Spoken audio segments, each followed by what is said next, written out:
The worker deliberately unbuckled his safety rope and suddenly jumped from the 30-meter-high rooftop. His co-workers nearby were horrified by the scene.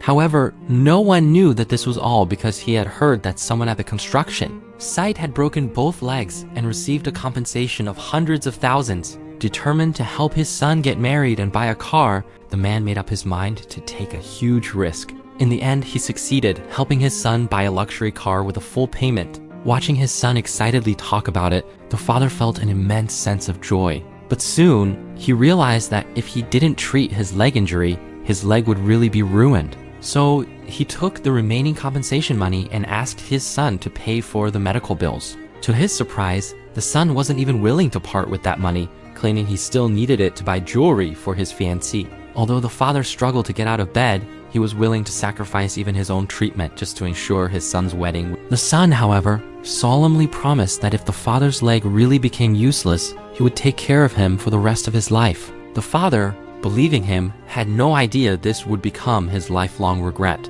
Once the son received the money, he immediately went out and bought a bracelet for his fiancée to impress her family. After some smooth talking, the fiancée's mother finally agreed to their marriage and even inquired about the son's family background. The son lied, saying his parents had died in a car accident years ago. In the end, the father didn't even attend his son's wedding. One day, he found out that his son had already married and had a child. Furious upon hearing the news, the father immediately called his son to confront him.